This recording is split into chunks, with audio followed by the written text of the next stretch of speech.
आज मैं आप लोग के लिए movie now you see me explain करने जा रही हूँ जो हॉर्समैन यानी जादूगरों के बारे में है। तो मूवी के स्टार्ट में हम उन्हीं जादूगरों में से एक को देखते हैं जिसका नाम डैनियल है और वो प्लेइंग कार्ड से सब लोगों को अपना जादू दिखा रहा है।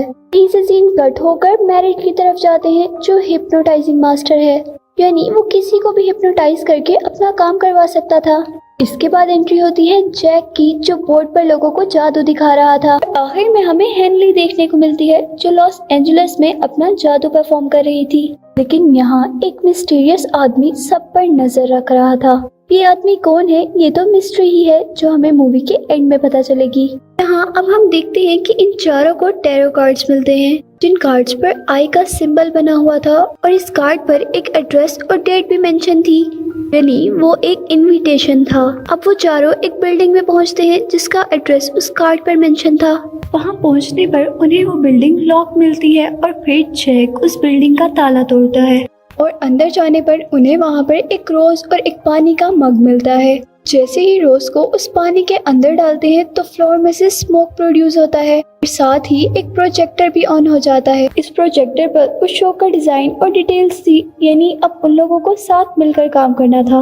और फिर ये सब यहीं पर खत्म हो जाता है और हम मूवी में एक साल के बाद इन चारों को एक साथ वेगस में शो करते हुए देखते हैं।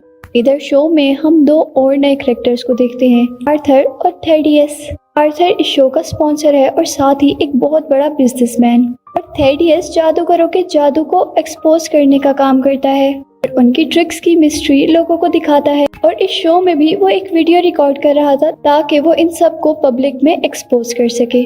शो में मैजिशियंस बहुत सी ट्रिक्स दिखाते हैं और अब उनका लास्ट ट्रिक था बैंक रॉबरी। इधर वो पब्लिक में से एक आदमी को लेते हैं और उसकी बैंक की डिटेल्स लेकर उसे स्टेज पर बुलाते हैं। स्टेज पर डैनियल उस आदमी को एक कार्ड देता है, कहता है कि इस कार्ड पर साइन करके इस शो की टिकट के साथ अपनी पॉकेट में रखो। लोग अपने जादू के जरिए उस आदमी को उसके बैंक में भेजने वाले थे और इसीलिए मैरिट और जैक उस आदमी को एक हेलमेट पहनाते हैं जिससे वो इस शो के साथ कनेक्ट में रह सकता था। फिर हेनली अपने जादू से एक टेलीपोर्टेशन मशीन स्टेज पर लेकर आती है। अब वो लोग टेलीपोर्टेशन मशीन की हेल्प से उस आदमी को उसके बताए हुए पेरिस के एक बैंक में पहुंचा देते हैं और वो आदमी सचमुच स्टेज से गायब हो जाता है। और कुछ देर बाद हम देखते हैं कि शो की एक बड़ी स्क्रीन पर वो आदमी नजर आ रहा था और वो सच में बैंक के लॉकर में था। यहाँ बहुत सारे पैसे थे। वो आदमी डैनियल की इंस्ट्रक्शंस के अकॉर्डिंग अपना साइन किया हुआ कार्ड और उस शो के टिकट्स उन पैसों पर रखता है और फिर अपने हेलमेट से एक बटन दबाता है जिससे वो सारा पैसा वेंटिलेशन पाइप्स में जाकर वहीं पर आ जाता है जहाँ शो हो रहा था। पूरा हॉल उन पैसों से भर गया था और जब लोग उन पैसों को चेक करते हैं तो वो पैसे बिल्कुल असली होते हैं। और दूसरी तरफ जब बैंक खुलता है तो वहाँ पर उन्हें पैसे नहीं मिलते बल्कि वो साइन किया हुआ कार्ड और शो के टिकट्स थे। रॉबरी की वजह से वो लोग बहुत ज्यादा फेमस हो गए थे और उस रॉबरी की वजह से पुलिस उन्हें अरेस्ट कर लेती है और इस रॉबरी केस की इन्वेस्टिगेशन का काम एक FBI एजेंट डीलन को मिलता है। अब अपनी साथी के साथ मिलकर उस आदमी से इन्वेस्टिगेट कर रहा था जिसको हॉर्समैन ने उस शो में यूज किया था, लेकिन यहाँ उनको कुछ भी पता नहीं चलता क्योंकि उन हॉर्समैन ने शो के दौरान उस आदमी को हिप्नोटाइज कर लिया था। वो अभी तक हिप्नोटाइज था। इसके बाद वो लोग हॉर्समैन से इन्वेस्टिगेशन स्टार्ट करते हैं, लेकिन वो हॉर्समैन अपनी ट्रिक और बातों से उन लोगों को बेवकूफ बनाकर वहाँ से चले जाते हैं। ऐसे पुलिस को उनके खिलाफ कोई सबूत नहीं मिलता, पुलिस भी उन्हें छोड़ देती है। किसी भी हाल में इस केस को सॉल्व करना चाहता था और जैसे ही उसे पता चलता है कि थेडियस जो मैजिशियंस को एक्सपोज करता है इस शो में था तो वो फौरन थेडियस की हेल्प लेने चाहता है। उनकी बातों के दौरान अब हमें लाइनस श्राइक के बारे में पता चलता है। वो एक कमाल का मैजिशियन था पर थेडियस के एक्सपोज करने से उसका सारा करियर तबाह हो गया, लेकिन उसने हार नहीं मानी और नई ट्रिक्स बनाने लगा। में से एक ट्रिक को परफॉर्म करते हुए लाइनस श्राइक एक दिन मर गया। इधर वो थेडियस से पूछते हैं कि क्या तुम लाइनस श्राइक की मौत का जिम्मेदार अपने आप को समझते हो? कहता है बिल्कुल भी नहीं, वो सिर्फ अपनी ट्रिक की वजह से मरा था। इसके बाद थेडियस उन्हें एक्सप्लेन करता है कि कैसे हॉर्समैन ने वो बैंक लूटा था। वो बताता है कि उन्होंने उस आदमी को जिससे उन्होंने बैंक की डिटेल दी थी उसे पहले ही हिप्नोटाइज करके उसे डिटेल मांगी थी और फिर स्टेज के नीचे बैंक की एक सेम कॉपी बनाई गई थी। यानी वो आदमी ट्रांसपोर्ट होकर पैरिस नहीं गया था बल्कि सिर्फ स्टेज के नीचे गया था। और वो पैसे जो बैंक से गायब हुए थे और यहाँ पर आए थे, इस बारे में थेडियस कहता है कि शायद उन पैसों को ट्रांसफर टाइम में ही चोरी कर लिया गया होगा। उसके बदले बैंक में नकली पैसे रख दिए गए और साथ ही उस आदमी का साइन किया हुआ कार्ड और यहाँ शो की टिकट भी रख दी थी। और जो डुप्लीकेट पैसे उन्होंने उस बैंक में रखे थे वो फायर पेपर से बने हुए थे, यानी वो आसानी से जलकर वहाँ से गायब हो गए थे। के बाद हम हॉर्समैन्स को अब एक नए शो में देखते हैं। हॉर्समैन्स के इस शो में डिलन, उसके साथी और थेडियस भी आते हैं। अब वो इस शो में अपनी लास्ट ट्रिक के लिए एक बिजनेसमैन आर्थर को बुलाते हैं और आर्थर ही इनके शो का स्पॉन्सर था। इधर डैनियल शो में आए लोगों से उनका बैंक बैलेंस चेक करने को कहता है। इसके बाद हेनली एक बहुत बड़ा सा चेक लेके आई होती है जिसमें वो पैसे मेंशन थे जो आर्थर के प्राइवेट बैंक अकाउंट में थे, जो अप्रोक्सीमेटली $140 मिलियन थे। और यहाँ मेरिट शो में आए हुए लोगों से दोबारा उनका बैंक बैलेंस चेक करने को कहता है और हैरानकुन तौर पर उनके अकाउंट में बैंक बैलेंस बढ़ता जा रहा था। अब जितने पैसे उस शो में आए हुए लोगों को मिलते हैं उतने ही पैसे उस आर्थर के अकाउंट से कम हो रहे थे और ऐसे उस शो में आए हुए लोगों को सारे पैसे मिल जाते हैं और आर्थर का बैंक बैलेंस 0 हो जाता है। अब हॉर्समैन बताते हैं कि इस शो में आए सभी लोगों को जानबूझकर बुलाया गया था। लोगों को नेचुरल डिजास्टर की वजह से नुकसान उठाना पड़ा था। जब वो लोग इंश्योरेंस क्लेम करने गए थे तब उन्हें इंश्योरेंस के पैसे नहीं मिले। ये इंश्योरेंस कंपनी आर्थर की थी और इसीलिए उसके बैंक अकाउंट से सारे पैसे निकालकर इन लोगों को दे दिए गए। ये सब बताकर वो हॉर्समैन वहाँ से गायब हो जाते हैं। डिलन उन लोगों को पकड़ना चाहता था लेकिन वो फिर भी यहाँ से भागने में कामयाब हो गए थे। नेक्स्ट डे डिलन की साथी डिलन को द आई मैजिशियंस कम्युनिटी के बारे में बताती है, जो अमीरों से पैसा लूटकर गरीबों को देते थे। साथ ही वो इस दुनिया में गलत कामों को भी रोका करते थे। वो बताती है कि द आई कम्युनिटी हर 100 साल में 2 से 3 मैजिशियंस को अपनी कम्युनिटी में शामिल करते हैं। और फिर वो कहती है कि मुझे लगता है कि शायद वो हॉर्समैन्स इस आई कम्युनिटी में शामिल होना चाहते हैं और इसीलिए वो ऐसा कर रहे हैं। तब डिलन उसकी तरफ देखता है और कुछ सोचते हुए कहता है कि मुझे तो लगता है कि उनके साथ कोई 5वां आदमी में मिला हुआ है जो उनकी हेल्प करता है। इसी के बाद हम देखते हैं कि डिलन के फोन में कोई खराबी आ रही थी और जैसे ही वो फोन चेक करता है तो उसे पता चलता है कि वो तो उसका फोन है ही नहीं। उसका फोन तो डैनियल के पास है और इस फोन में आए हुए सभी मैसेजेस और कॉल्स ट्रेस हो रही थी। और इसके बाद इन्वेस्टिगेशन करने पर डिलन को उनका एड्रेस मिलता है जहां पर वो हॉर्समैन्स 1 साल से रह रहे थे। पर डिलन के वहां पहुंचने से पहले वो हॉर्समैन्स अपने सारे सबूत मिटा देते हैं। देखते हैं कि जैक कुछ पेपर चला रहा होता है और तभी डिलन वहां आ जाता है। बाकी तीनों हॉर्समैन्स वहां से चले गए थे, सिर्फ जैक ही वहां पर रह जाता है। जैक का अभी भी कुछ काम पड़ा था और इतने में ही दोनों के दरमियान में फाइट शुरू हो जाती है, लेकिन जैक वो पेपर्स लेकर वहां से भागने में कामयाब हो जाता है। अब हम देखते हैं कि जैक की कार के पीछे सभी FBI की कार्स लगी हुई थी क्योंकि वो जैक को पकड़ना चाहते थे और उससे वो डॉक्यूमेंट्स लेना चाहते थे जो उसके हाथ में थे।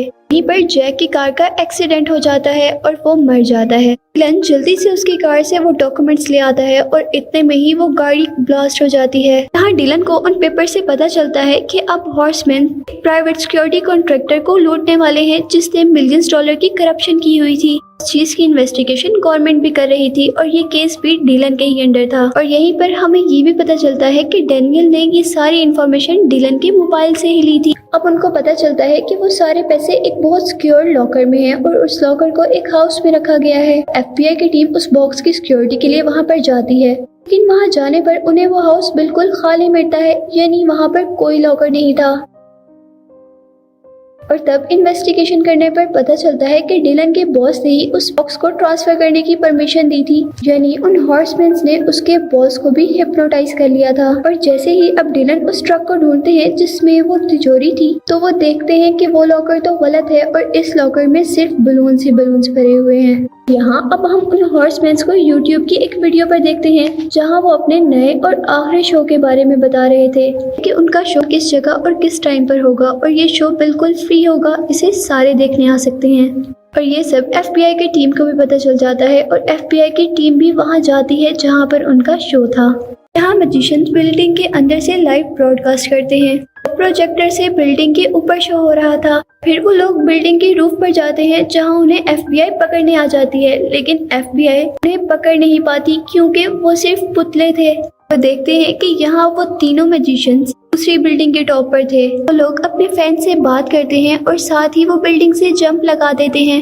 यहाँ भी वो तीनों असली नहीं थे, सिर्फ प्रोजेक्टर्स थे। इतने में ही वहाँ से सारे पैसे उड़ने लगते हैं। हमें दिखाया जाता है कि वो तीनों बिल्डिंग के पीछे से ही भाग रहे हैं। सभी लोग वो पैसा जमा करने के लिए लग गए थे, लेकिन एक FBI एजेंट देखता है कि वो पैसा तो नकली था।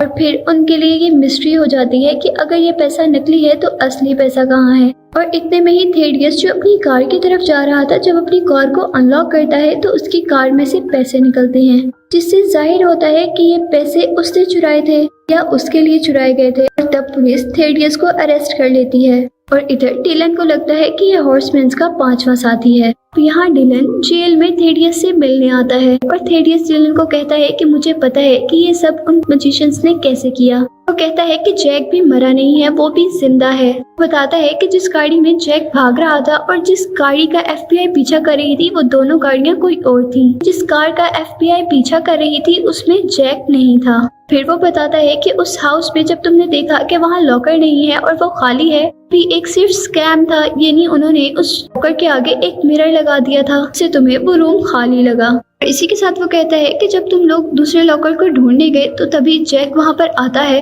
मिरर तोड़कर और साथ ही वो लॉकर तोड़कर सारे पैसे ले जाता है। यहाँ डिलन उससे कहता है कि कोई खुद को मरने का टाटा क्यों करेगा, उन्होंने तो पैसे भी नहीं रखे, कोई इतना बड़ा रिस्क क्यों लेगा। इस बात पर थेडियस कहता है कि यही सिर्फ एक बात है जो मेरी समझ में नहीं आ रही। डिलन अब थेडियस से कहता है कि मुझे सारी कहानी समझ आ गई है। यहाँ जब थेडियस वहाँ से पीछे मुँह करता है तो मूवी की मिस्ट्री खुलती है। डिलन एकदम से वहाँ जेल से बाहर चला जाता है और उसे कहता है कि शायद तुम्हारे से किसी ने बदला लिया है, लाइनल श्राइक का, जिसको तुमने एक्सपोज किया था और जिंदगी बर्बाद की थी। वो बताता है कि वो लॉकर जो उस इंसिडेंट के टाइम पे यूज हुआ था, उसको अल्कोहल कंपनी ने उस बैंक के लिए बनाया था जिस बैंक को अब हॉर्समैन्स ने लूटा था। उस लॉकर की खराबी की वजह से लाइनल श्राइक मर गया था।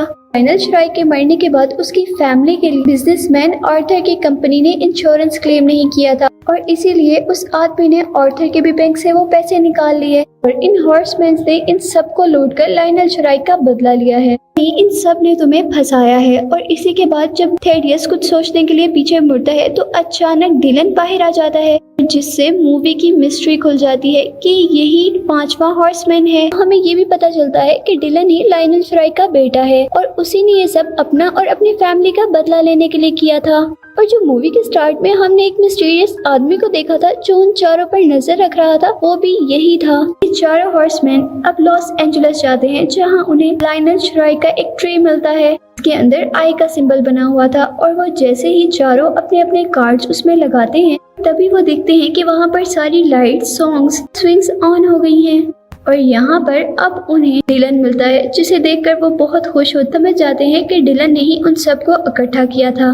डिलन ही वो 5वां हॉर्समैन है और डिलन भी आई कम्युनिटी के लिए काम करता है और अब डिलन उन सबको आई कम्युनिटी में वेलकम कहता है। इसी के साथ ये मूवी यहीं पर एंड हो जाती है।